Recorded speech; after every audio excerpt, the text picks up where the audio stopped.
అరే మిత్రమా, ఇలాంటి గుండెలు జల్లుమనే క్రైమ్ వీడియోలు మీ కళ్లలో థ్రిల్లర్ సినిమాలా కనిపించాలంటే మన ఈ ఛానల్ని సబ్స్క్రైబ్ చేసి బెల్ ఐకాన్ని గట్టిగా కొట్టే. వర్షిణి నన్ను ట్రాప్ చేసింది. ఆమె వచ్చాక కాంట్రవర్సీ మొదలైంది. కొందరు కావాలనే కుట్ర చేశారు. అందుకే నేను జైలుకెళ్లాట. తొలి వెలుగు, హైదరాబాద్. అఘోరీ వర్షిణి జంట గురించి 2 నెలల క్రితం 2 తెలుగు రాష్ట్రాల్లో తీవ్ర చర్చ జరిగిన సంగతి తెలిసిందే. అయితే వర్షిణి తనను ట్రాప్ చేసిందని, ఆమెను పెళ్లి చేసుకున్న తర్వాతే తనను కాంట్రవర్సీలు చుట్టుముట్టాయని అఘోరీ సంచలన వ్యాఖ్యలు చేశారు. కొందరు కుట్ర పన్ని కావాలనే తనను జైలుకు పంపారని విమర్శించారు. దాదాపు 2 నెలలకు పైగా జైలు జీవితం గడిపిన అఘోరీ శ్రీనివాస్ ఇటీవల బెయిల్పై విడుదలైన సంగతి తెలిసిందే.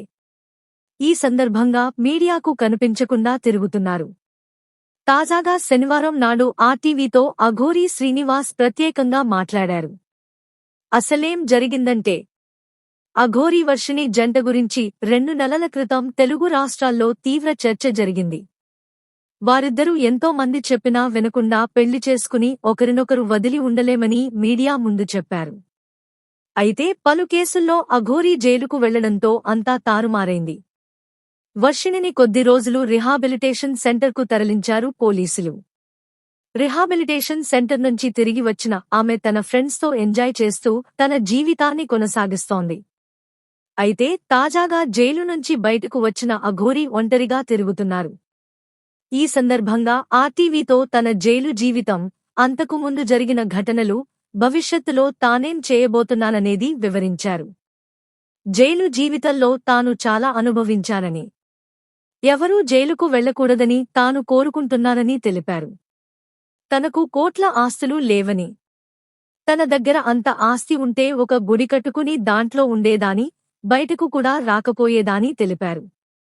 తాను పురుషుడి జీవితం, స్త్రీ జీవితం రెండూ చూశానని, తనకు అసలు ఆడ, మగ అంగమే లేదని, అలాంటప్పుడు తాను దేనికి పనికొస్తానని తెలిపారు. ఎవరినైనా ఎలా మోసం చేస్తానని ప్రశ్నించారు. కావాలంటే తాను ఏ టెస్టులకైనా సిద్ధమని తెలిపారు. ఇక నుంచి వర్షిణి గురించి తాను మాట్లాడనని తెలిపారు.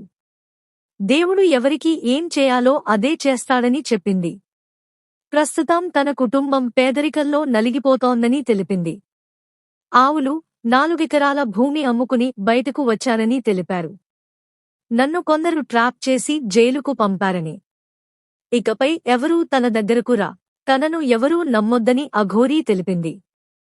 తానేంటో తన శక్తులు లేంటో తనకు తెలుసని అఘోరీ మాట్లాడింది. పెళ్లి పేరుతో తాను చాలా ఇబ్బందులు పడ్డానని, ప్రభుత్వాన్ని కావాలని తిట్టలేదని అఘోరీ తెలిపింది.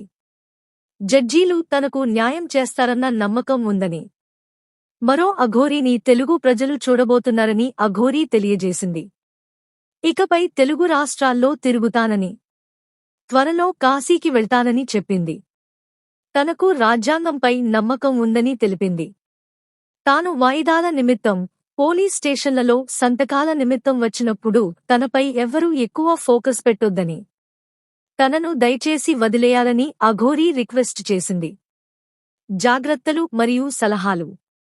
వివాహాలు, సంబంధాల్లో ఎవరినీ ట్రాప్ చేయకుండా బహిరంగంగా మాట్లాడుకోండి.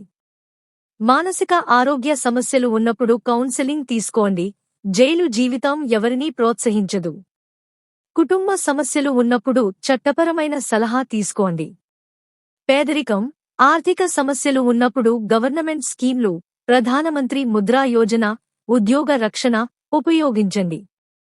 రిలేషన్షిప్లలో మోసాలు ఎదురైతే మానసిక ఆరోగ్య హెల్ప్ లైన్ 104 సంప్రదించండి. ప్రభుత్వాన్ని విమర్శించడం స్వేచ్ఛ, కానీ కుట్రను చేయకుండా చట్టపరమైన మార్గాలు అనుసరించండి. జైలు నుంచి బయటపడిన తర్వాత కొత్త జీవితం ప్రారంభించండి. స్పిరిచువల్ ట్రిప్లు, కాశీ వంటివి మంచి, కానీ చట్టాలు పాటించండి.